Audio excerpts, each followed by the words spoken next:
একটা নারীর জন্য সবচাইতে বিশ্বাসের জায়গা হচ্ছে দুনিয়াতে তার স্বামী।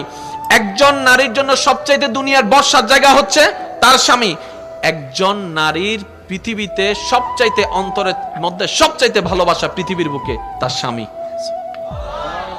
আর একটু জোরে। কোন একজন মেয়েকে জিজ্ঞেস করেছিল যে আপনি যাকে যাকে ভালোবাসেন একটু লিস্ট করেন।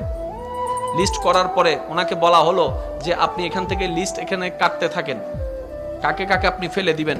এভাবে কাটতে কাটতে কাটতে কাটতে কাটতে কাটতে এক সময় উনি সবার নাম কেটে দিলেন, স্বামীর নাম রেখে দিলেন।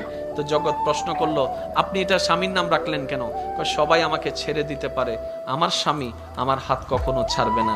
এটার নাম হচ্ছে নারী জাতি। সুবহানাল্লাহ। আপনি একটু খেয়াল করে দেখেন না, আপনি আমি নিজের এলাকা ছেড়ে যদি কোথাও যাই 3-4 দিন পরে কিন্তু আর ভাল লাগে না। কথা বলেন।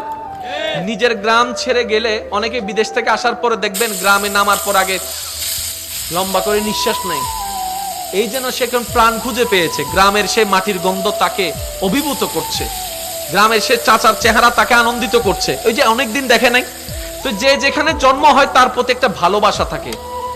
আমাদের মা বোনদেরকে দেখেন, যেখানে জন্ম হয়েছে, যেখানে ছোটবেলা থেকে বড় হয়েছে, যে উঠানে খেলেছে, যে ঘর ছেড়েছে, যে ঘরে খেলেছে, যে ঘরে থেকেছে, যে পরিবারে বড় হয়েছে, হঠাৎ করে একটা প্রস্তাব আসলো, অচেনা এক পরিবারের মধ্যে চলে যাচ্ছে, অচেনা একটা পরিবারের মধ্যে চলে যাচ্ছে, অচেনা এক সমাজে চলে যাচ্ছে।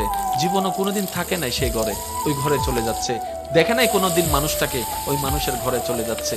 এবার একজন মানুষ হঠাৎ করে এইরকম সিচুয়েশন কিভাবে কমপ্লিট করতে পারে, অবাক লাগে। মনে রাখবেন, আল্লাহ তাআলা যদি আমাদের মা বোনদেরকে ধৈর্যের পাহাড় না বানাতেন, হয়তো এই পৃথিবীতে পরিবার নামটা থাকতো না, সংসার নামটা থাকতো না। আপনি আপনার মায়ের দিকে দেখেন না, আপনি আপনার দাদি নানির দিকে